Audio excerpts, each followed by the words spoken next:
Coming up on today's show, PlayStation Plus changes are underway, and Disney announced their answer to Animal Crossing? What's good, everybody, and welcome to another episode of the What's Good Games podcast, your source for video game news, commentary, analysis, and funny stuff every Friday. I'm your host, Andrea Renee, joined by my wonderful other host, Brittany Brombacher. Hello, Andrea Renee. Hi. How are you today, Brittany? I'm great. You know, it's not like we've been talking for an hour prior to this. I know. So, ladies and gentlemen, thank you so much for joining us. Whether it's your first episode or your 273rd episode of the podcast, we appreciate that you're here. Brittany and I had a few technical problems, and we had to just laugh it off because even though we've been doing the podcast for literally almost 5 years, yes, our 5-year anniversary is next month. More details coming on that very soon. We still get technical problems cropping up, and we had to troubleshoot for quite a while. And then after we got it solved, we just got to talking, and now we were like, hey, we should probably start the show. So it's going to be a good one, I think is what we're trying to say. I want to thank this month's Patreon producers, Chewy, Godson, Alex Rigopulos, Faris Attieh, Justin Foshee, Matthew Goderre, and Punkdefied for supporting What's Good Games at patreon.com/whatsgoodgames, like our newest member, Josh Hyde. Welcome to the Patreon Club. And Brittany, we have some new podcast reviewers, so thank you to everybody who's taken the time to leave us a 5-star review, and you pulled a quote from one. Yeah, shout out to Mario Void who left this fun review, Andrea. The title is Fun, Fun, Fun Until Dad Took My Pokemon Away. I love it. And if you're under a certain age, you're going to have no idea. You're not going to get the reference. Is. Yeah, well, you know, we're just aging ourselves here. But the review itself is this. These ladies and guests are always up for laughs, delivering game news and hot takes. At least once an episode, one or all of them just get lost in laughter, and it's hard not to laugh along to the infectious chuckling. Please note, and this is my favorite part, this is an adult podcast. So if you're too young or too Karen to enjoy off-the-wall side topics that lead off the beaten path, then here's your warning. Keep it up, ladies. Thank yes, to Karen. I love it. Oh, it's so funny. All these people are like, I can't let my young daughter listen to this. Oh, because you mentioned banging and sex. Oh, well, I'm glad you've never had sex before, clearly. Like, you know what I mean? Like, why is that such a taboo? You have a child. You're going to have to teach them about the birds and the bees anyway. Why not let us do that for you? We will be the icebreaker. When your child is of age, you will talk to them, and you'll be like, hey, do you remember that really weird fucking podcast about video games back in the day? Are you volunteering us to, like, teach sex education to people's children? God, when you break it down that way, fuck, I don't know. That's quite... I mean, listen... I think we would probably make the best sex ed teachers known to man. I don't think we'd be the most accurate or scientific, but we would, get them the basics. Yeah, we'll do that. God, new Patreons here who could say, join us in 2 weeks for our anniversary stream. Will be a segment on the anniversary stream. Britt and Andrea teach sex ed to your kids. Okay. But thank you, Mario Void, for that really fun review. If you don't have a couple of dollars to throw our way at patreon.com/whatsgoodgames, we would love it if you could give us a couple minutes of your time with a 5-star review. It helps out the show and is an easy way and low impact way to support us without opening up your wallet or your bank account. So thank you to everybody who has taken the time to do that. It really means a lot to us. And also, this episode is brought to you by Shopify and Zavi, but we will tell you more about that later. But now we're going to go ahead and jump into the news because we have quite a few stories to talk about this week, but it seems like all of them are about PlayStation. They're not all about PlayStation, but the first couple ones are. So, Britt, what do we got up first? I just did a silent burp. All right, first up, Andrea, we have PlayStation Plus. PlayStation Now members will be upgraded to PlayStation Plus Premium for the duration of their longest subscription. PlayStation Plus Premium, FYI, is the top tier of a PlayStation's new tier system. So keeping that in mind, are you currently a PS Plus and PS Now member? Have you stacked PS Plus for several years? Well, you're about to receive the deal of a lifetime. As we know, subscribers to PS Now will automatically be upgraded to PS Plus Premium when it releases in the coming weeks. However, if you have multiple years of PlayStation Plus paid up as well, you'll be able to enjoy PS Plus Premium for the entire duration of your longest subscription. Quote, if you are subscribed to both services when the new PS Plus launches, you'll be migrated into the PS Plus Premium membership plan, and you'll have a new single payment date based upon the longer of your 2 subscriptions. You'll be notified via email of your new payment date and subscription fee. And that comes from PlayStation themselves. So here's a quick example. Let's say you've got an active PS Plus Now or PS Now membership until September 1st, 2022, and an active PS Plus membership until September 1st, 2025. Well, you're in luck because that means you'll automatically be upgraded to PS Plus Premium until September 1st, 2025. Now remember, a year of PS Plus Premium is worth $120. So if you're stacked up on PS Plus but don't currently have PS Now, you can still try to find a subscription before PS Plus Premium launches in order to take advantage of this loophole, but they've mostly been removed from the market now. And I think that loophole has been removed because you did have a lot of sneaky squirrels and smart Susans being like, ooh, I'm going to take advantage of this offer. But I think this is a nice move from PlayStation. Like, good for you. Doesn't seem like, not that I think it was cash grabby from the get-go, but I think this is just a really good look. You know what I mean?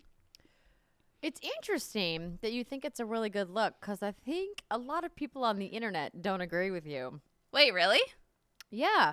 I think a lot of people are upset about this. And why? I don't think that they're upset about this clarification. I think that they're just upset because they were upset that it was changing in the first place. Oh, yeah. But I mean, of course. I think the thing that really kind of drives it home was this tweet that I saw from Destin Ligari, who is a reporter, on-camera host. And okay, Destin. He's the head of video now, I think, over at IGN. I don't know what his exact title is, but he's doing big things. And he's great. And he also has an amazing cookie bakery that he and his wife do on the side of all things. Ooh. And Brittany, if you haven't ordered, they're now shipping to all 50 states. He was supposed to tell me when they started doing that. I did not know that. So they tweeted it out. It's in his Twitter profile. Those cookies are absolutely worth the shipping cost. Oh, I'll pay it. I've told him from the get-go. Yeah. When you start shipping, okay, good to know. They're delicious. Anyway, we digress. So, and he did not pay me to say that. I'm just speaking from my own experience eating those cookies. They were delicious and gigantic. I highly recommend you share them because if you don't, you will probably get a stomachache like I did. I was like, I can totally take this cookie down by myself. 1 hour later, I was like, oh no, that was too much cookie. That's a big cookie. Is it dense or is it large? Both. It's both. Oh, hell it's amazing, but it's gigantic. And it's everything you would want in a... Okay, I'm done talking about the cookies. They're wonderful. So his tweet about... the tweet's about Microsoft, but it's not about Microsoft. It's clearly like a subtweet against PlayStation. Okay. So the tweet is, I wish Microsoft charged me $10 more to play on Xbox Series X, put 2-hour demos exclusively behind a paywall, and made the 360 library streaming only. That would be amazing and super pro-consumer. Okay, yeah. Sure. So clearly he's being a little bit sarcastic here, right? And he's got almost 10,000 likes on this tweet. So clearly people are understanding what he's getting at. And I think like the point that he's making is these two services aren't equal. And they never were going to be equal, right? We always knew that when PlayStation was going to announce this, that it was never going to be a competitor to Game Pass. And PlayStation even said as much, right? Mm-hmm. And they acknowledge that their first-party studio games are very valuable, which clearly I think everybody who's ever played them recognizes that. Why would they put them into PlayStation Plus's new subscription tier system when they can keep charging for them and PlayStation fans will keep buying them? And I don't blame them. Every first-party game I've played has been worth the money. Even games that I don't particularly like Sekiro or Days Gone. Still think that they're really great games worth their sticker price. So I feel like I'm kind of on the fence about this. I got my email like everybody else who's a PlayStation Plus subscriber did about like, hey, your subscription's changing, blah, blah, blah. Britt, do you think that you are going to pay for the premium? No. I mean, it's hard to say, right? Because like the thing that I'm most interested in the premium is the old classic games. So your PlayStation, your PS2 games, etc. I think that's like where I get hot and bothered when I think about what I really want out of this service. And I think when we talked about this, which feels like ages ago, I don't know why that couldn't have been included in one of the lower tiers. So I get what Destin is saying. Like overall, like, yes, I know earlier I said, I don't think it's too cash grabby, but I think I tend to be rather numb when it comes to subscription services. I think I'm just unfortunately one of those people who I'm like $19 a month, like cool, that's like one Chipotle that I order multiple times a week. Like I can, to me, like that's how I justify and that it. even seems cheap to me because the delivery fees now are outrageous. See, I know my spending habits and they're probably not the healthiest. So like I said, I'm kind of numb to this. But yeah, like I wish the service was a little bit more competitive with Game Pass, but it's not. Now, the tricky part's going to be when I'm looking at the subscription tiers and I'm like, okay, do I want to pay $14.99 a month for extra, or do I want to pay an extra $3 a month for the premium and get all of those, we're going to talk about this a little bit later, maybe some game demos or maybe some of those older games. Like I know I'm going to probably pony up the extra $3 because to me, again, I'm like, okay, what is $3 for me? That I don't even know the last time I bought anything for $3 because you can't fucking buy shit for $3 anymore in this day and age. You can still buy like a plain black coffee for less than $3 in most places. Oh, you can get like most fast food restaurants have dollar menus where you can get like a hamburger or like a French fry. Okay, so I'm like, do I want a hamburger or a French fry, or I want hundreds of PlayStation and PlayStation 2 games? Like I want the latter. But yeah, I mean, it's just the way people have learned, Andrea, that you can make lots of easy money from fools like myself who subscribe to shit and then we forget to unsubscribe to it. There's an actual technical term for this. Idiot? No, there's like a literal term for it, and I can't remember what it's called. Because John told me what it was when we were talking about all of our subscriptions that we have. Because we like most of you out there who are an adult that has an ISP that calls you and is always trying to sell you their like internet like TV package. And you're like, I'm good. I like cut the cord a long time ago. For us, it's Spectrum here in the part of the Los Angeles metro that I live in.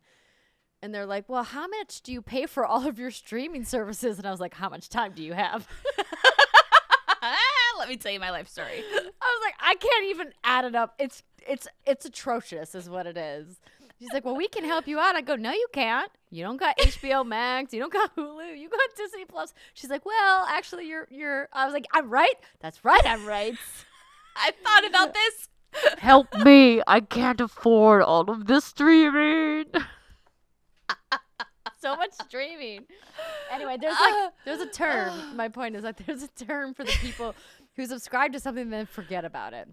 And I don't know what it is. I'll text him and hopefully he'll text me back. But I'm always going to be a PlayStation Plus subscriber. You and I work in video games. It's just part of what we do.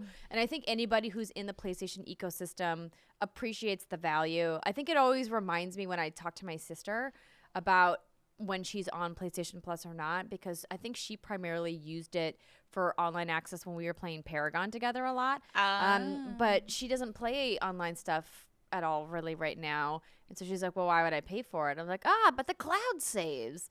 And I think that, for people who don't use it actively, I don't really know what the value is in the new tiers, because like you said, like either you have this affinity for the deep library that they're giving you access to, or you don't. And I feel like most gamers now aren't in that I care about the PS Now library. So it'll be interesting to see like where the splits happen and if they adjust what these tiers are going to be in the time to come. So of course, tied to this story are the next two stories about the timed game trials that are now a requirement for PlayStation developers.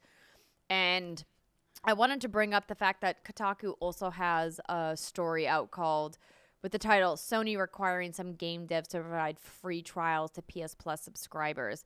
And they kind of give a more in-depth look at what this policy means and what Sony is going to do to support developers who are kind of now being forced to do these trials that never really had plans to do them, because that's work. You can't just like clip the first like 2 hours of the game and be like, cool, there's your demo. That's really not how demos work and not how code works. So I'm glad that they're going to be giving support, but at the same time, kind of feels like they're pushing some of their partners to do this when they really didn't have intentions to. Yeah, so the TLDR on it, ladies and gentlemen, is that if your game, let's say you're a game developer, Andrew or Renee, and you're suddenly like a game dev. Congratulations, Andrea, you've been promoted in life. Cool. I'm so excited to crunch in another industry. Yay! If your game has a wholesale cost of $34 or higher, you will now be required to create time-limited game trials of your game. They have to be at least 2 hours long, and games that cost lower than that are not required to create these demos, for example. And the good news is these requirements are not retroactive, do not apply to upcoming PlayStation VR titles. There is some flexibility. You have up until 3 months after your game's launch to release your trial. And you can do different... Okay, so here we go. Sony is also open to releasing custom game demos instead of time-limited trials, but these will only be approved on a case-by-case basis. Developers are also still free to publish free weekends, game trials, or custom demos. So this is such an interesting, because I feel like on the surface, it just seems like such a simple topic, but the more you talk about it and the more you break it down, it can get really fucking like, there's a lot of gray area. You know what I mean? It's kind of confusing. So like on the one hand, the first person that comes to my mind of like who can benefit from this the most would be my husband, Jason. And I say that because it's so funny because I will play a game and I'll be like, this game is fucking phenomenal. Like, you have to play it. And he'll play it for maybe like an hour or two. And then he'll be like, meh. Most recent case, Andrea, Horizon Forbidden West. Okay. He played it for like an hour and a half, and then he got completely turned off from it. It wasn't until I like hounded him and I'm like, sir, you need to play this. And he finally went back to it. And he's finished it, and I haven't even finished that game yet. So he loved it, and he really got into it. But there's so many games that Elden Ring, another example. He bought it for $60. He bought Horizon for $60. He plays them, he doesn't like them, and then he's just kind of stuck with them. So from like a consumer perspective, I think this is awesome. I think this is great. It just gets so tricky because, you and I, people who have played many a video game in our day, sometimes there's like that weird 2-hour period of the beginning. It's full of tutorials.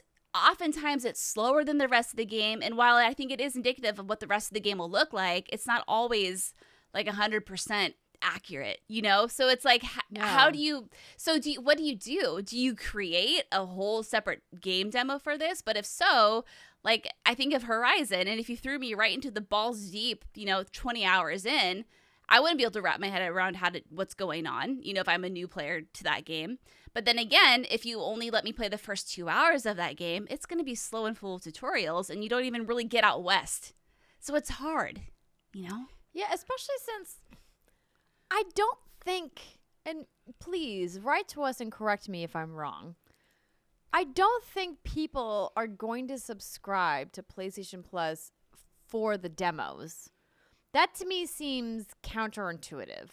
Like, why would you subscribe just to play a 2-hour demo? Like, I mean, I don't get it. So it's like, this feels like a weird thing that they're doing almost to try to compete with Steam and Steam's kind of 2-hour policy about how you can, get a refund. So essentially it's like a 2-hour demo, but I don't know. It's weird. It feels to me like this is like a way for them to add added value to what they're doing to change the tier system, but it doesn't feel developer friendly, and it honestly doesn't feel like it's going to serve a lot of consumers. But it's great, I guess, for people who are already paying for PlayStation Plus. I'm like, well, if I can get a 2-hour demo for a game that I was on the fence about, that sounds cool. Mm-hmm. But I don't really need that because, as you mentioned, a lot of games you can't really tell what kind of game it's going to be within the first 2 hours anyway. So yeah, I think it's a good incentive more than anything. I think the main incentive, again, maybe it's just my own little bubble I'm living in, are those older games that you can get. And it sparked a lot of interesting conversations because you think about $34 price tag, and if I'm putting out a game for $34, and let's say that my game is only 5 hours long, how do I feel about having to provide a 2-hour demo to that when that's over half of my game? And then there's that conversation of, well, if you're only putting out a 5-hour game, why are you releasing a $34 game? Like, what is this number? I've literally never seen a game for $34. I I think that's probably why they're like, they're either going to do $29.99 or $39.99. There's no in between. I don't know. It's a weird ass number. I wonder if $34 correlates to a different number specifically in yen, and that's why they picked $34. But like, I'm like, I've literally never seen a game for $34. It's like a random amount. Even if it's in like a clearance rack, it's not $34. Okay, here we Where go. Did that number come from? So 33. Oh, so it's 4,000 yen in Japan is what it is, and this is the wholesale price.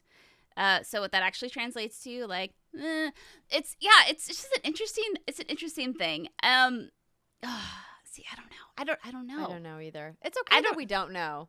I think we're going to have to wait and see how this shakes out, honestly, to see how people are going to react to this. My gut says that most people on PlayStation Plus are going to keep their subscription the way it is. They're like, I'm not going in and changing it. I'm not bumping myself up to the premium tier. I think people who are on PlayStation Now and also have PlayStation Plus are probably just going to like let it seamlessly roll into whatever it is.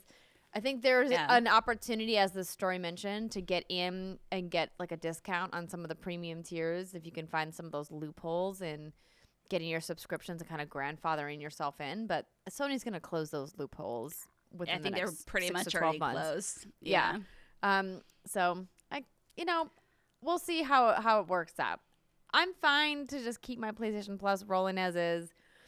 And the last I'm going to say about it is that I'm just bummed that they didn't do more to make it a value. Like I said previously, this is a convenience, not a value. That's fine. That's fine. Whatevs. Yeah. Do you have anything else to add about these PlayStation stores? Do you want to talk about this game preservation team? Fuck yes, I do. Andrew, all right. Renee. All right. All right. So PlayStation, ladies and gentlemen, has created a game preservation team. Comes from IGN. So yes, like I just said, PlayStation has created a new team focusing on game preservation. Revealed by a new employee's Twitter and LinkedIn posts, the division will focus on preserving PlayStation IPs to, quote, ensure our industry's history isn't forgotten. Senior build engineer Garrett Fredley says his new role is one of PlayStation's initial hires for the, quote, newly created preservation team. And here is his tweet. Today is my first day as a senior build engineer at PlayStation, working as one of their initial hires for if I say fucking preservation team one more time, I'm gonna go wild. Someone take a shot every time I say preservation team. Anyway, hold on, let me find a bottle to take a shot. They go on to say that game preservation was their first career passion, so that they're ecstatic to get back to the roots. Anywho, so PlayStation Studios global QA manager Mike Bishop hired Fredley and said in another post, presumably about the same team, that, quote, the day-to-day focus is on IP preservation for the business, ensuring the titles of today are captured, cataloged, and secured for the games industry of tomorrow. So when I saw that, Andrea, I was like, the games of today? I was like, well, the games of like 20 years ago. But nay, don't fret, baby girl. Wipe that tear off of your cheek, because the story goes on and says, with Fredley being initial hire, the preservation team still appears to be in its early stages, but will seemingly focus on ensuring the longevity of PlayStation games that date as far as back as 1994, when the original console was released. Thank you. Get excited to buy all the games again. Yeah, listen, I will wave my white flag, and I will buy every single one of your fucking games again if it means I never have to buy them again. You know what I mean? Like, let me carry this through the PlayStation 15. Like, let me just have... that's what this means? No. I was like, girl, come on. No, I don't. But let me dream, baby. I know that's not at all what this means. Who fucking knows what this means? It's not going to mean the thing I want it to. Imagine if a video game could be like a book. And you could buy it once and literally have it forever. Nintendo, I'm looking at you. Get your shit. Anyway. Yeah, like, but for real, there has to come a point, Andrea, where it's like we have to stop rebuying these fucking games on every new console that pops up. There has to be a time. Listen, I will happily throw all of my money to Earthbound. But does that mean I'm going to get a new Earthbound? Absolutely not. It just means I'm paying Nintendo. I'm adding coin to their Scrooge McDuck oasis of coin. Mm-hmm. You know what I mean? Yeah, but what's the game for PlayStation that you would buy again? Oh, God. I'd buy Twisted Metal 2 all over again. 100%. But that's hard. I think I was talking about this. My hairstylist loved that game growing up.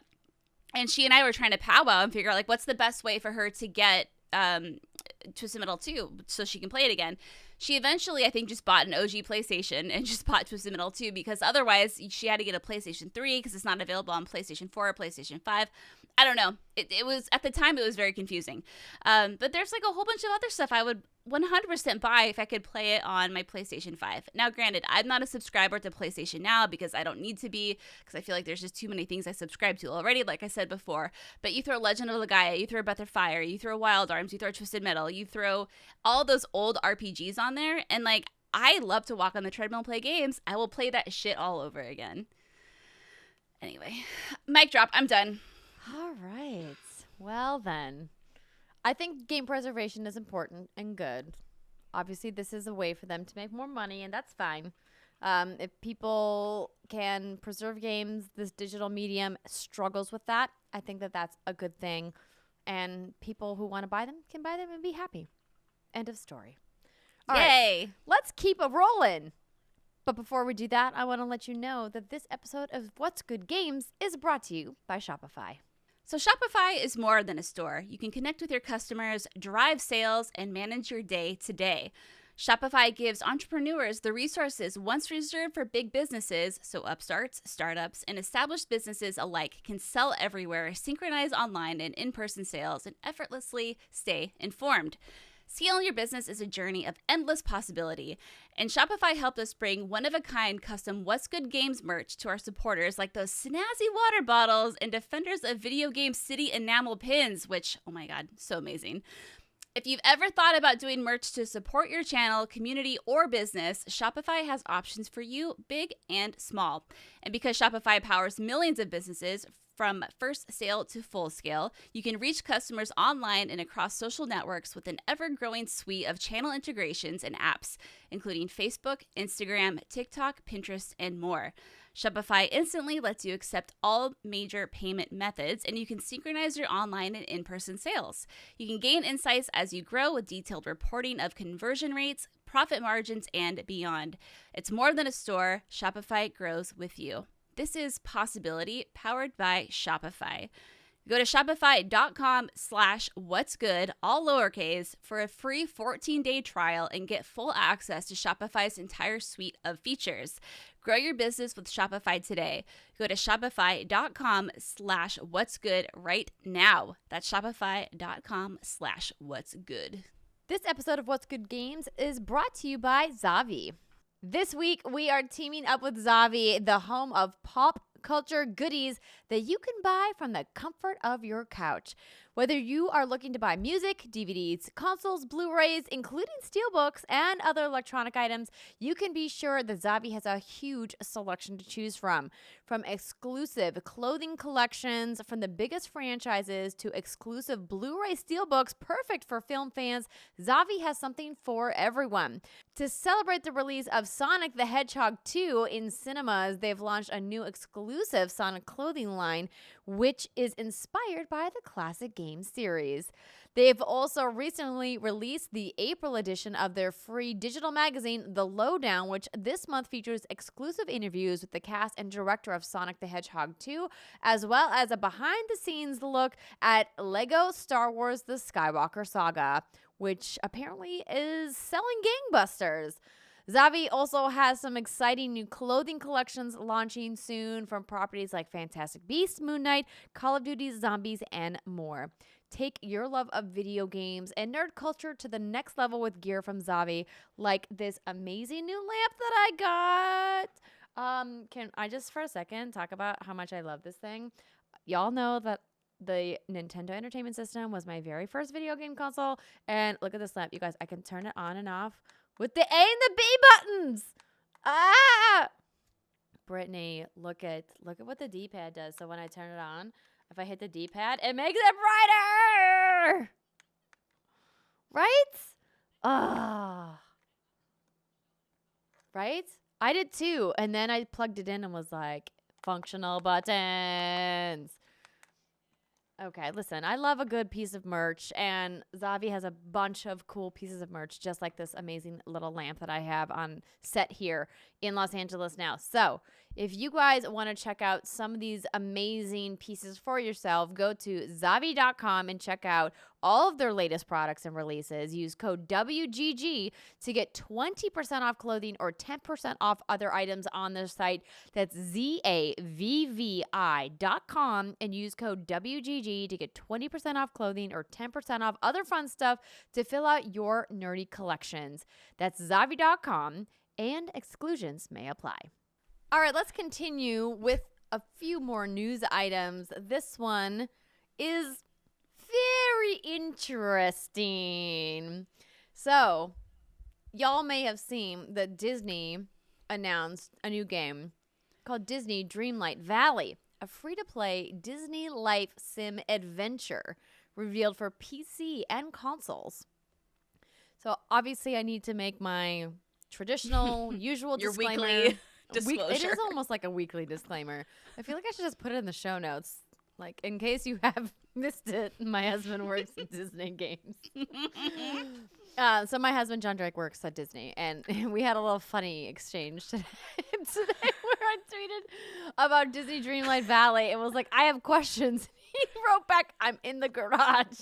I was like, sir, you know I can't ask you questions. Because I asked him questions, and he's like, oh, I can't tell you anything. And I was like, well, then why'd you say that? And then thankfully, the PR person at Gameloft saw our Twitter exchange, was like, I can help you. And I was like, thank you. That's the thing with John Drake, ladies and gentlemen. If you ever want, listen, he's very good at Disney. He probably won't want to leave for a while, but he is very good at sticking to confidentiality. Yes. Let me tell you. I tried grilling him today for some info. I tried it. I was like, yo, like, you want to come on the show? And he just shut me right down. I was so rejected. But that's okay. That's a good thing. Yeah. You can trust John Drake. He was like, I don't know what you're talking about. And I was like, yes, you do. You know. Okay, so let me get this trailer rolling so we can check it out while I'm reading these details. So Disney Dreamlight Valley. Gameloft has unveiled this new Disney and Pixar project, a life sim adventure game coming in 2023. It takes place in the titular Dreamlight Valley, where a bevy of Disney and Pixar characters have lost their memories after a mysterious event called The Forgetting that has left their village full of strange plants called night thorns. I'm reading from IGN's article, by the way. Players will customize their own character, build friendships along the townspeople, and help them recover their lost memories. Alongside interacting with Disney villagers, players will get to customize their own homes and towns at a number of Disney-themed locales and can follow stories and minigames with characters like Goofy, Ariel, Mickey, Simba, Moana, Remy, and more. There's fishing and cooking activities too, and lots of outfits to customize characters with inspired by various Disney properties. Dreamlight Valley is being developed by Gameloft and is set for release in 2023 as a free-to-play experience for Nintendo Switch, PS5, PS4, Xbox Series X and S, Xbox One, PC, Mac via Steam, Epic Game Store, Microsoft Store, and the App Store. Holy shit! An early access release is planned this summer and will be made available to those who purchase a Founders Pack or any Xbox Game Pass members. Ooh. And we at IGN got an early look at it. So this is something that I actually pulled up the IGN article because I didn't get a chance to fully look at it, but they wrote that they are already optimistic about the level of customization available, replayability, and fairly non-aggressive monetization, and the future potential for more and more Disney characters and worlds to make their appearance. I mean, listen, y'all know that I got into a crazy Animal Crossing rabbit hole almost 800 hours deep.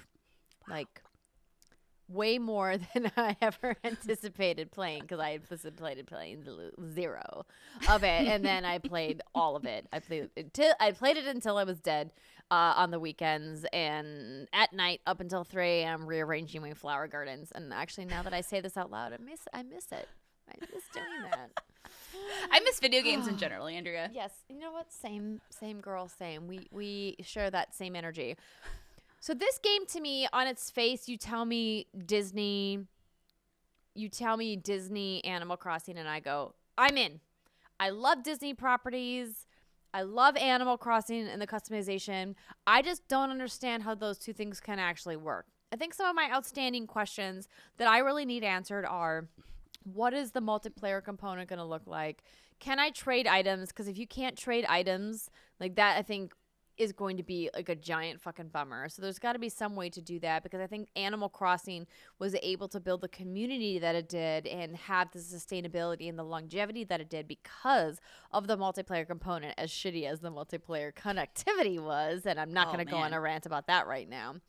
I think it's going to be really interesting to see how Gameloft handles all of these different platforms. I truly hope that if they do, and they should, add a multiplayer component, that it's going to be cross-platform. With Disney money behind a game like this, like, why wouldn't you not do cross-play? Right? It just feels like it's a thing that would really help propel your community to wanting to spend more time in the game. Now, obviously, you hear free-to-play, and I kind of, like, tense up a little bit. A little butthole clench, and I'm like, oh, no, it's a free-to-play game that's multi-platform. Mm-hmm. That, to me, instantly equals a lot of small, mini microtransactions that are egregious and harmful to the overall gameplay experience. Now, Britt, you and I have both said we have no problem with cosmetic microtransactions.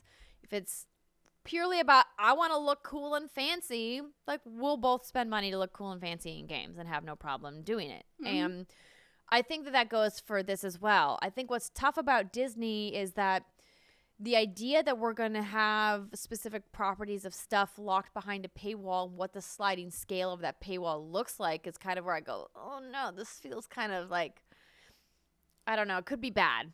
Because I was really hoping that Nintendo did really well with their free-to-play mobile games, and they didn't. Like, the in-game economy was trash, and the monetization was bad. And I'm hoping that Gameloft is going to get this right.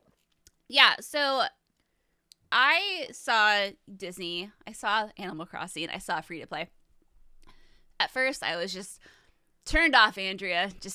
I was going to be very...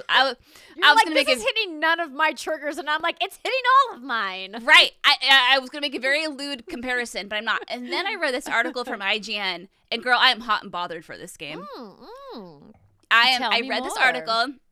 So speaking specifically to your concerns, as were mine, about the monetization. So here's the little paragraph from IGN. So it is, so how will this free-to-play game make money? There won't be many opportunities to spend real money in the beginning. Aside from purchasing the Early Access Founders Pack, you will also be able to access the game, like we said, if you have Game Pass. I, the author, was happy to learn you can't spend real money to speed up processes like growing crops, and all the items that you would buy in Scrooge McDuck's shop can only be purchased with in-game currency. Gameloft did tell me that while the Realm experiences will be free, they do plan to sell the expansion packs and even more options for cosmetics in the future. So, like, so far, it sounds okay. Now, granted, because this is the first major preview, you know, they're not going to air all their little dirty laundry, I think, out the gate. So I'm with you. Like, I'm cautiously optimistic about this. But as I was reading this, I was like, this just sounds so perfect right now. And this is coming from the bitch who's thinking about trying Elden Ring tonight. Okay? Like, this sounds like... Go on. No, just kidding. We'll talk about that in a little bit. We'll talk about that later. Yeah. So I'm reading about this game, and the things that's talking about, like, listen, when you're talking Disney, for the most part, you're talking happy, upbeat experiences. And that just sounds so good and so needed. Time that, like, and then you add Animal Crossing, you add growing crops, you add crafting, you add customization, you add this, like, kind of curious multiplayer. What's that going to mean? You add these different realms and all these characters. Like, it just sounds like such a good time right now, and I want it and I need it. And just, I would highly encourage everybody to read this IGN article, because it's a really, really deep dive. And I have some notes copy. You can fish, for example, Andrew. You can also fish in this game. I really never need to fish in a video game again. Can I just say that out loud? I really just don't care about fishing mini games. If I have to do them like I did in Animal Crossing to, like, get the things, I'll do it. But Brittany's gonna get up and walk away. She's left the show. She will no longer host with me anymore. I live for a good fishing minigame, but that's okay. I know you do. I would fish IRL with you any day of the week. But hell yeah, girl. But, like, I ain't got time for fishing minigames. All right. See, like, this is the shit that, it's not even so much Disney as much it is, like, the crafty, the fishing. Like, that's what gets me going. But anyway, yeah, like, definitely read this article, because it's very long, and that's what she said. And while I do have a lot of notes here, it would take me forever to read through them. But it gives a really good, it paints a really nice picture of, like, what this game is going to be all about. And so now I am all for it now. Oh, yeah. Sign me up, man.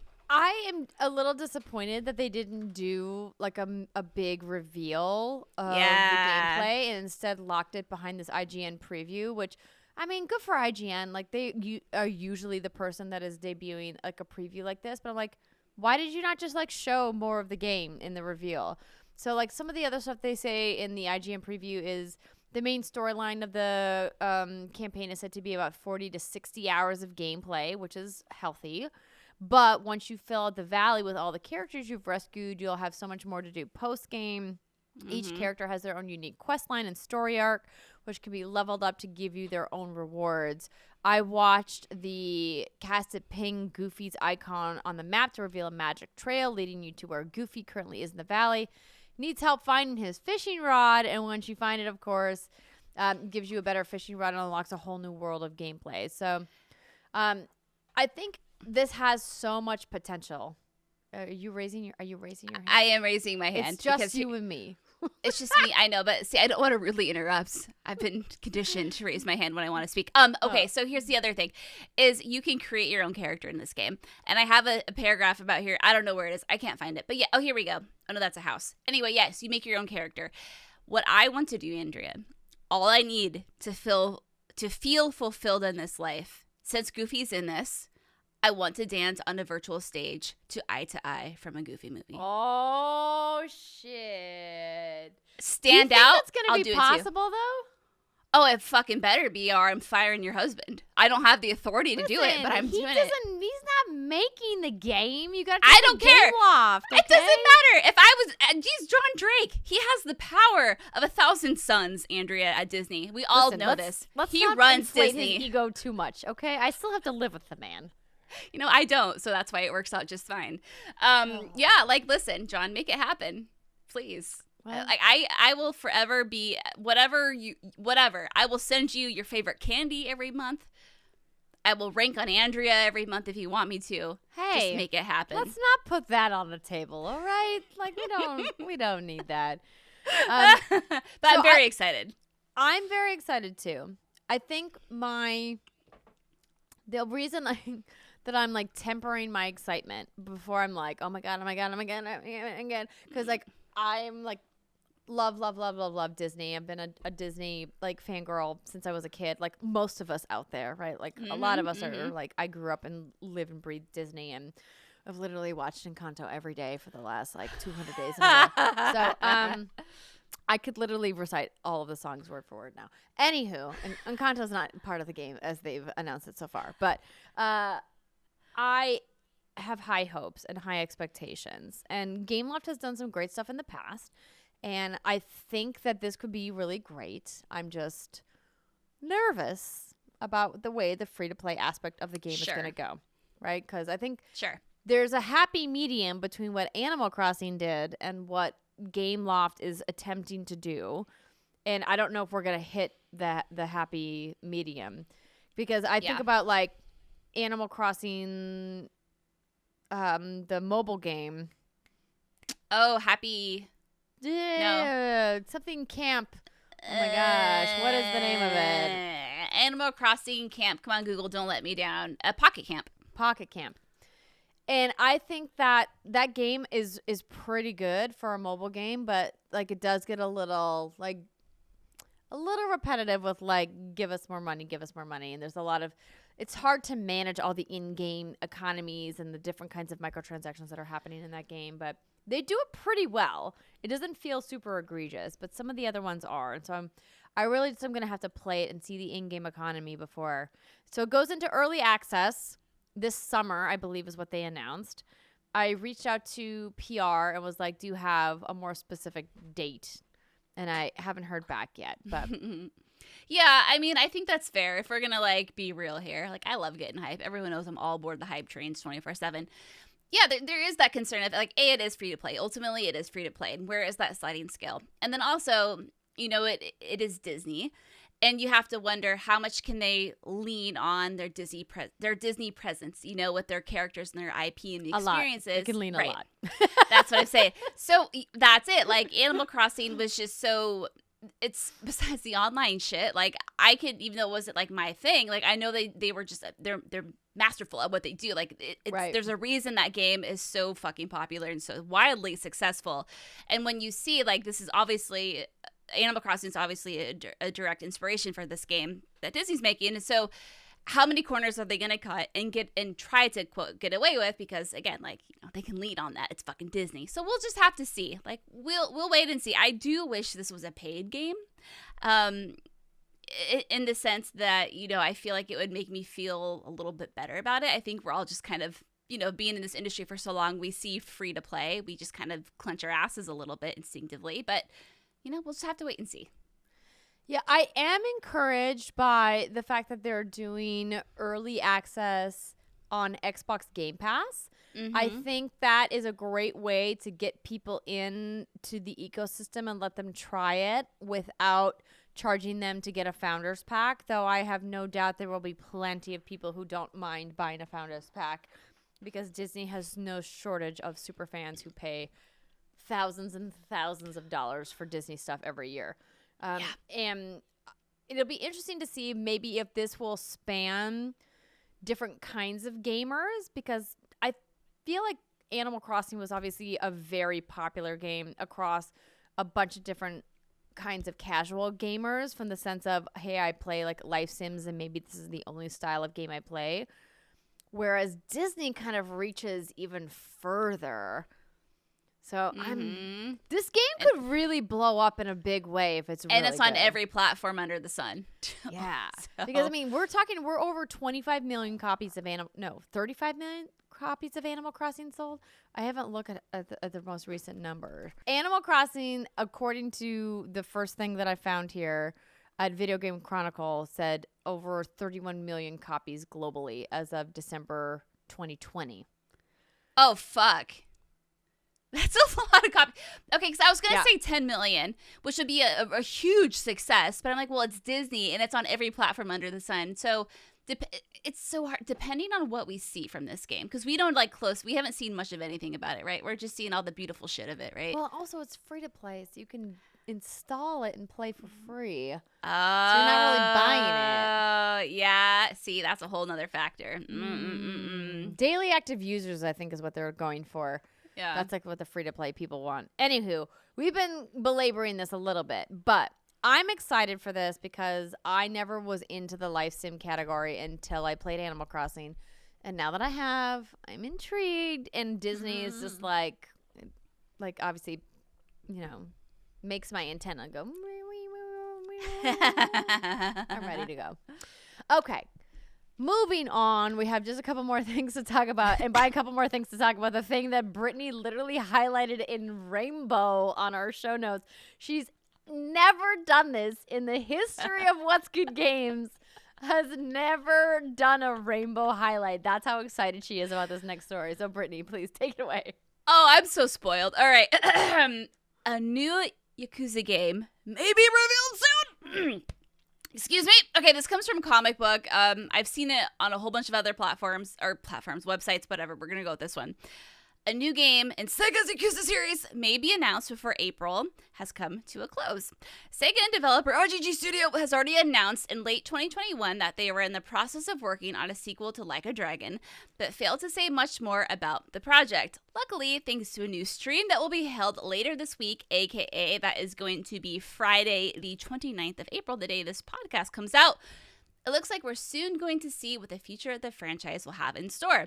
Spotted by Tojo Dojo, lovely folks, Sega will be hosting a new video event that will focus entirely on Yakuza. The stream is set to feature the director of the Yakuza series, Masayoshi Yokoyama, and will focus on details related to the future of the franchise. So I saw this earlier this week. Now, I don't know when the exact time is going to be for those in the United States because it's going to be in Japan. It's going to be an all Japanese live stream. And so I'm sure the timing is going to be kind of like off for us, but that's okay. Like, we can all just watch it anyway. Andrea, this is really exciting for multiple reasons. And when I said I was spoiled at the top of this, we are spoiled as RGG fans. Since 2015, we have gotten some sort of 2015? No, I think it's 2017. I might be exaggerating. Either way, it's 2017. Doesn't matter. For a long time, we've been getting annual Yakuza goodness. If it's not Kiwami, it's Judgment. If it's not the remaster of Yakuza 4 and 5, it's Lost Judgment, or it's the Kaito Files, what we just got like a few weeks ago. We are getting so much content, and I want more. I can't stop. I am addicted. So here are like the things that I want to see. We already know a sequel to Like a Dragon, aka Yakuza 8 is what I think they're calling it, is in works. We know that's happening. We also know that they're working on something new that I think is not related to any of the other Yakuza games that we've ever seen before. So that's also very exciting. But there are some games that have never been localized for the West that I feel like RGG has been holding off on publishing in the West because, I mean, look, I feel like it took a long time for Yakuza to kind of go air quote mainstream, and I even use that term lightly here, because, you know, it is such a niche thing, and the culture is so heavily in the Japanese culture, and all the Yakuza games are purely in Japanese, and that turns a lot of people off. But I feel like with the introduction of Yakuza on Game Pass, it's really broadened their audience. I am one of those people, and here we go. So here are the games I'd love to see. I want an announcement of one of these. One of them is RGG Kensen, which is translated to Like a Dragon Arrives. So this launched in 2008 for the PS3, and it's set in the Edo period, which is 1605. And so what's interesting about this is they took the character models, and this is the Britney show right now, they took the character models from Yakuza, so you have Kiryu, excuse me, and... It is the Britney show. I just came back to let you know that I'm still here, but I'm just listening. Okay, don't fuck with my flow, baby girl. I love you, but I'm on a roll right now.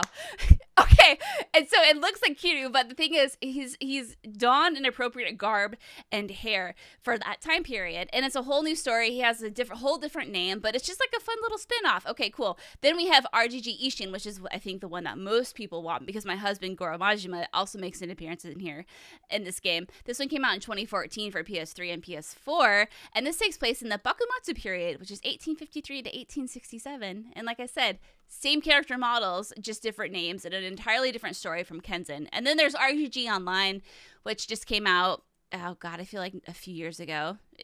Anyway, Ichiban's in it. Cool. And there she's crunching into the microphone, so I know she's living her best life. I just want something. Oh my god, if we got one of those, Kiwami styled, which would mean that it's kind of like a complete remake, kind of like they did with Kiwami 1 and Kiwami 2.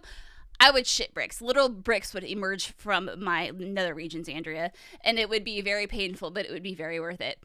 Or even if they Kiwamified Yakuza 3, which really needs it because it's really rough, that would be fucking fantastic. And I think that's the one that could probably use it the most because that game, like I said, is rough. And they've done Yakuza 0, Kiwami, Kiwami 2. Why not do Kiwami 3? Just throwing it out there. All right. I'll be back next week to report on what we had.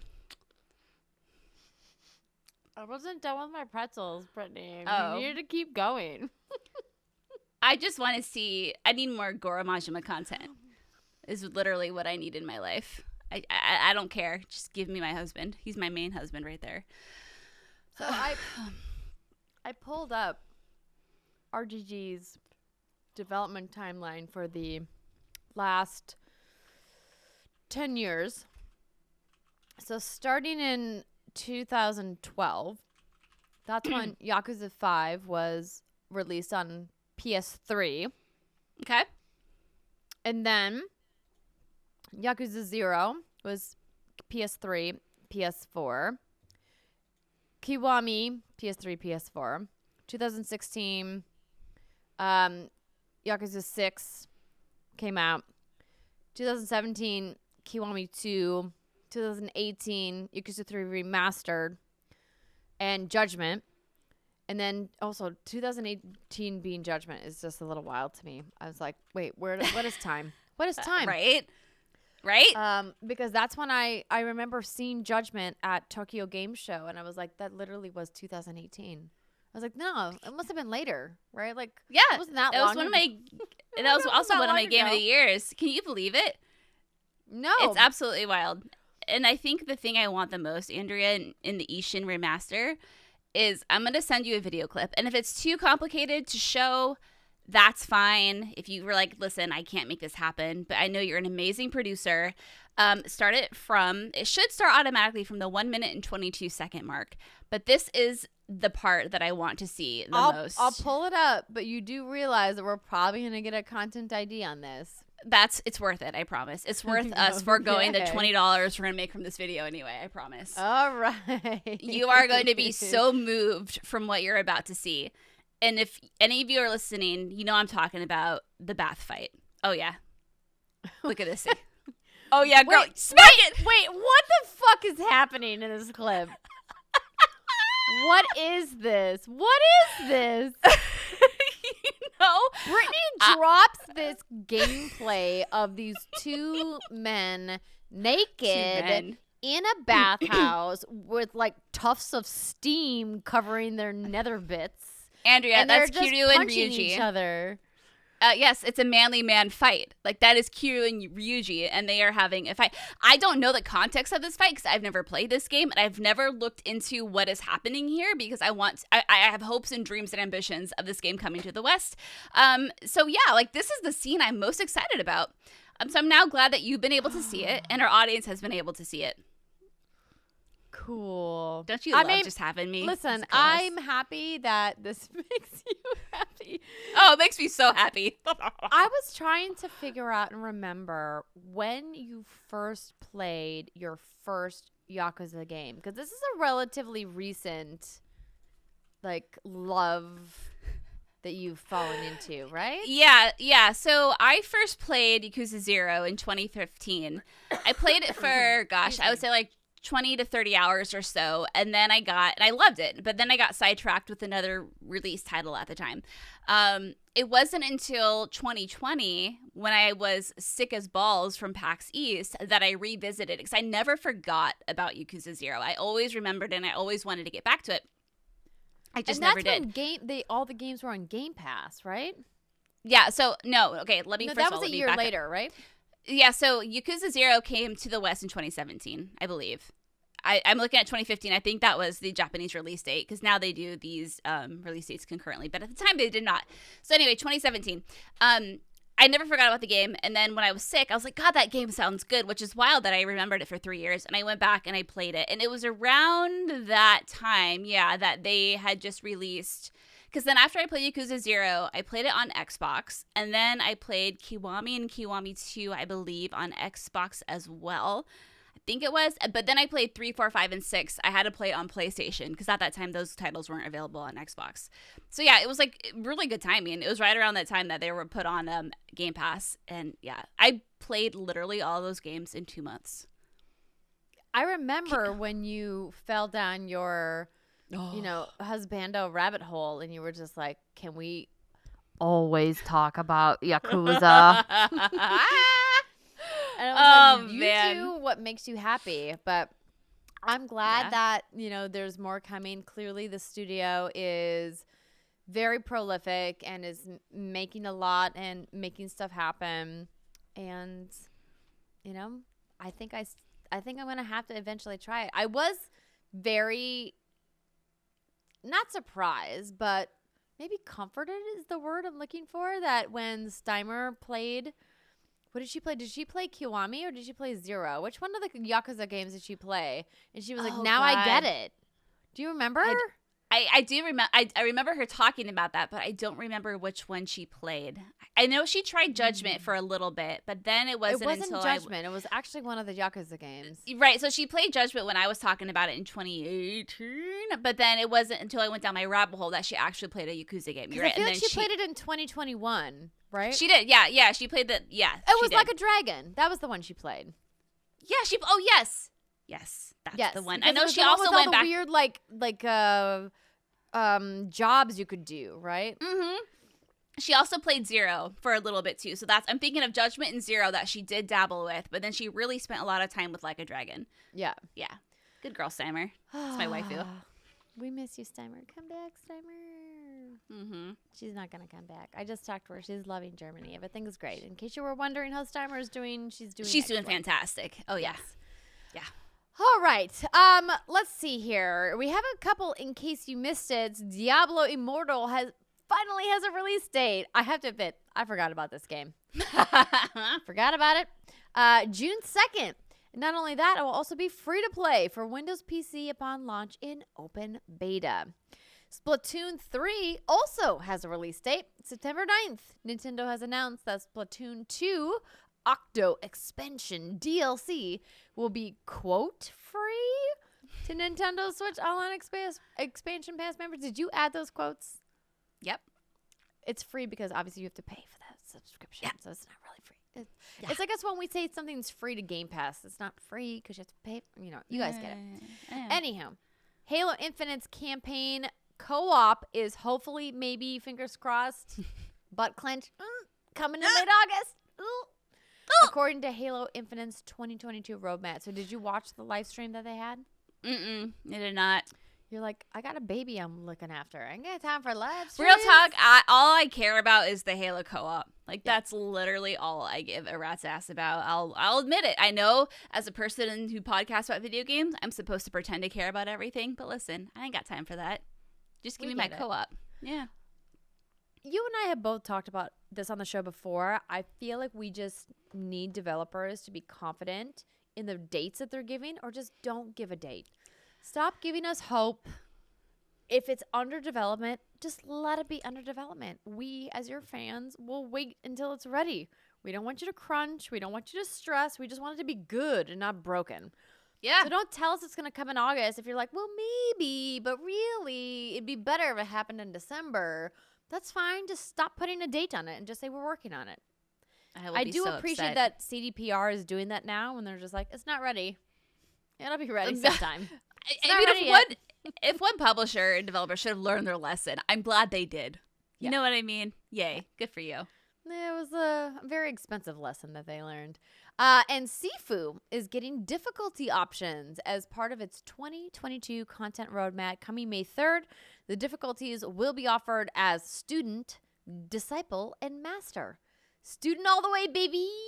That's a little editorial by yours truly. I remember when Rhea was talking about Sifu, she really sold me on it, but she did say, you know, you have to have patience and it's a little difficult. And I was like, fuck. You're like, no, thank you, hard mode. No, thank you, hard mode. I appreciate. So I think this is awesome. I mean, like, you hear rarely about games implementing different difficulty options in their game post-launch, and I'm happy that Sifu is doing it. Hear that, Namco? Yeah, Ooh, yes. So, speaking of which, we're not going to do a full What You've Been Playing segment this week because I was at, speaking of I was at one Rihanna Manuel Pena. She's got a new hyphenated last name now. Ooh, her wedding in Las Vegas over this past weekend, so I wasn't playing any video games, but I can tell you about some slot machines that I played in just a second. But I also was preparing for Games Beat Summit, which I'll talk about, but we talked about you and Elden Ring, and you were tweeting about Jason playing, and then you're like, I think I want to play, and I was like, oh, really? That was the perfect gif, the Willy Wonka overly gif. Yeah. And so I can't, you know, I've been with Jason for like 12 years. I can't predict what that motherfucker's going to like when it comes to video games. I can't. He's such a mixed bag. And so he's been asking, he's like, yo, do you think I'll like Elden Ring? I said, well, you like difficult combat.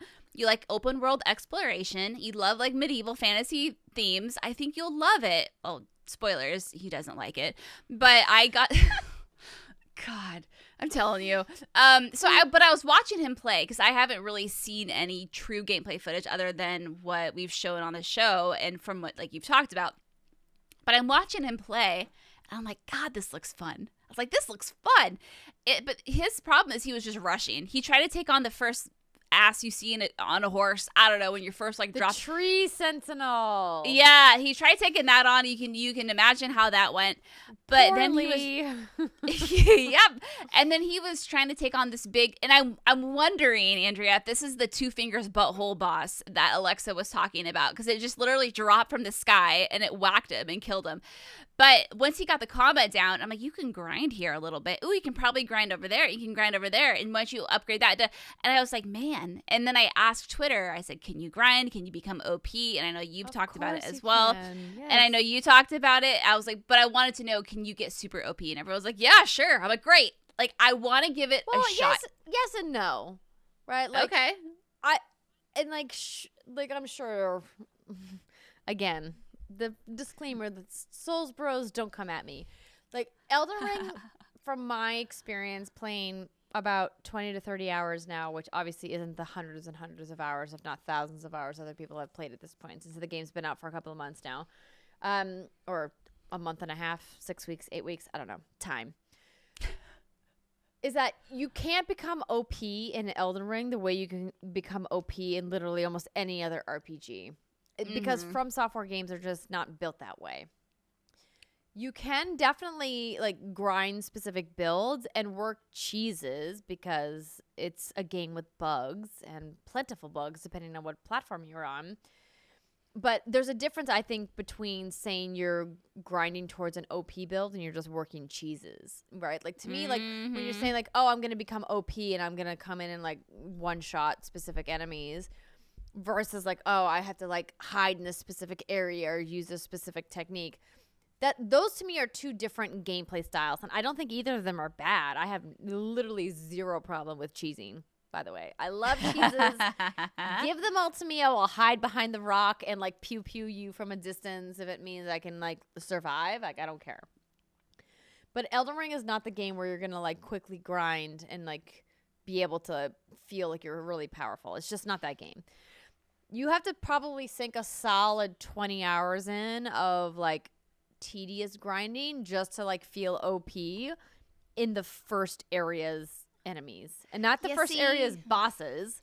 The first areas like regular enemies.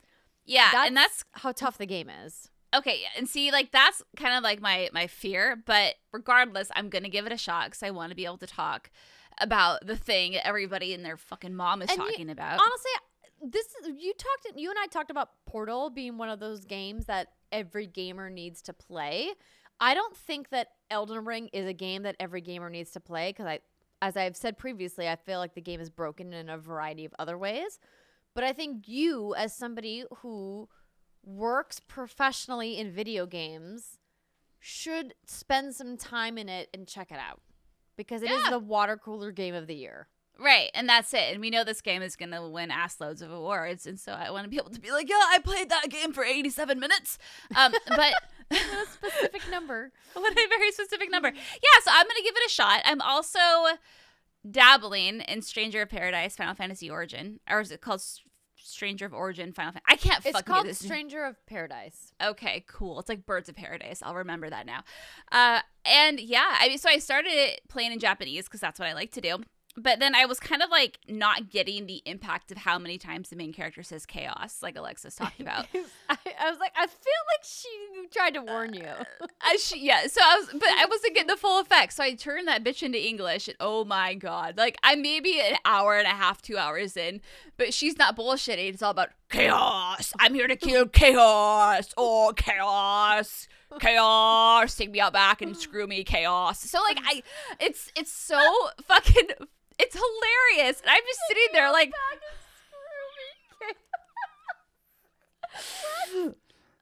Yeah, I mean, like, real talk. I wouldn't be surprised if that comes out of his mouth. So, yeah. I'm playing it. It's okay so far. It's definitely not like the Final Fantasy that I know and love, but I'm going to keep giving it a shot. So, that game and Elden Ring are on my to-do list. So hopefully I'll be able to play. It's so wild to me, Andrea. I know you can relate with this. I can't remember the last time I sat down and spent a substantial amount of time with video games. It's so, it's weird because it's like, it's our job, it's our career, and it's also the way I decompress and unwind. But I'm finding myself trying to prioritize house projects or prioritize other stuff during the day that I just don't get to get done. Like, oh, I don't know, maybe the pile of dishes, maybe the laundry, like, I don't know. And so I'm sitting here and I'm like, why am I so agitated? Why am I so irritable right now? And it's like, because I haven't treated myself to the one thing that I love the most, which is play games. It's weird. You know what I mean? On the deepest level, do I know what you mean? Absolutely. Yeah.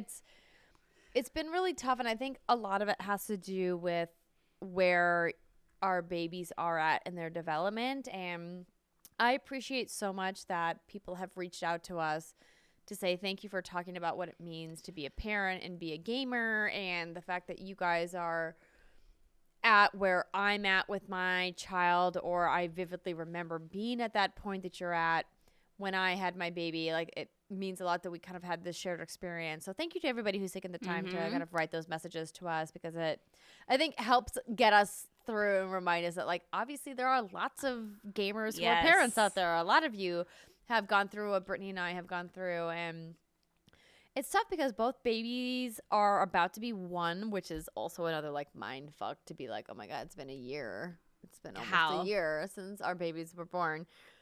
And they're at that age where they're moving around a lot and they require a lot of hands-on attention throughout the day. And both you and I don't have full-time childcare because childcare is still wildly expensive and incredibly difficult to find.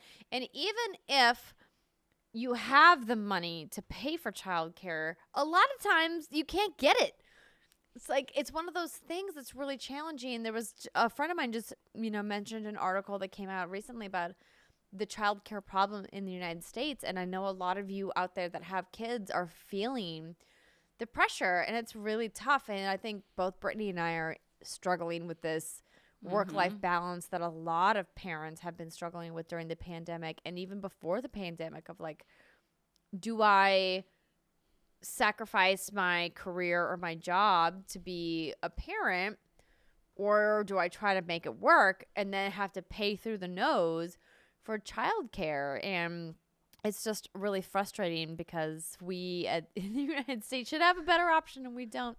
And I'm not going to make this podcast about childcare and all the ways that the United States is failing parents, but every parent out there listening, it hopefully held their hand up like Brittany did just now, and was just like, thank you, I need fucking help. Somebody fucking help me. Goddamn help. I just need a little help, that's all. And I get that there's that argument out there of people who are like, well, I don't have kids. Why should I have to pay for you to have kids? And I was like, well, who the fuck is going to make your hamburgers at McDonald's? Who's going to make your fucking lattes at Starbucks? Who's going to wash your car? Oh, I'm just going to drink my whiskey. I'm like, who's going to do all the shit? Somebody's got to have the kids. If you're not going to have them, somebody's got to have them, and somebody has to take care of them. This idea of it takes a village isn't a new thing. It's humanity. It's how we keep surviving. Anyway, I'm done off my fucking little soapbox. Oh, that was so therapeutic. Like, oh, thank you. Ooh, we just need some help. Parents just need a little help right now, okay? So if you know somebody in your life that you care about, that you love, that has a child, just check in on them. Just be like, hey, how are you doing? Can I help you? Can I maybe come over and just watch your child for like an hour or two so you can, like, even if you just want to go to the other room and lay in bed and scroll TikTok, that you just don't have to, like, watch your child. Just check in on your friends with kids and make sure that they're doing okay, because they're probably not. They're probably stressed the fuck out. And if you don't know how to operate kids, like I didn't before my own kid, maybe they just need a load of laundry. That might help a lot. Or maybe some dishes could be put away. I don't know. Or maybe some fucking dog hair could be vacuumed up. Who could say? Literally anything to, like, help out a friend that has a kid. Because you've decided, like, kids aren't in your plan, and that's 100% okay and all right. And better for the planet, actually. But we definitely need people younger than us to, like, keep the world running when we're frail and old. Like now. Oh, God. So, yeah, it's my goal to try to play something this weekend. Like, literally to try. And that's so wild to say, but that's my goal. Yeah. That's my goal. I believe in you and your ability to get that done. Thanks. You can do it. Sometimes it's okay to just leave the dirty dishes in the sink or leave the clothes on the floor. I had to tell myself that today. Like, I got back from Brianna's wedding, and then I went straight into Games Beat Summit, which, by the way, was phenomenal. We had this amazing women in gaming breakfast with a topic on engineering inclusivity, and we got to hear from some amazing women who are CEOs and COOs in the gaming space, which is so rare, about how they foster inclusive spaces. And I personally was really excited to reconnect with Tanya Watson, who's the COO and president of Bad Robot Games, because I got to do a lot of work with her at Squanch Games. When she was there, I got to host some stuff for them at PAX, and it was really great working with them. But just kind of hearing how women are taking roles of leadership and really trying to empower other people who are disenfranchised to say, hey, you deserve a spot here and you deserve a powerful spot here, and what other women in the industry are doing to kind of uplift not only women but other people like LGBTQ, BIPOC, other people that we clearly need to hear from and need to have a voice but aren't getting, seats at the high table, so to speak. So it was a really great experience, and I really loved being part of GamesBeat, and I thank VentureBeat and GamesBeat for always having me back. But I was doing a lot of preparation for that. So. I was going to say, it was great to see you sitting on a panel. I saw the photo you tweeted, and I was like, oh my God. Or was it you tweeted? Someone tweeted a photo, and I was like, that's my girl Andrea sitting on a panel. Yeah. I was like, oh my God. Times. It felt good to do an IRL thing, because we've had, this is now the 4th Women in Gaming breakfast that we've done, but it was the first IRL one.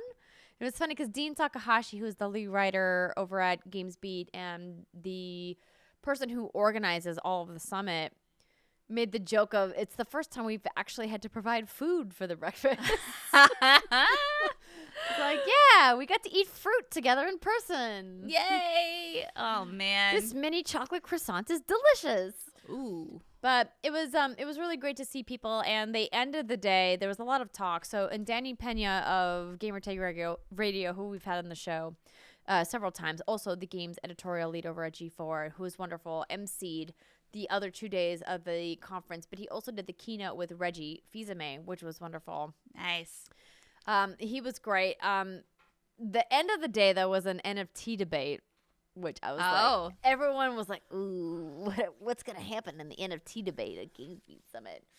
And it was a really fun one. You guys can check out all of the VODs of everything if you guys are interested at GamesBeatSummit.com. But that's all I'm going to say about that.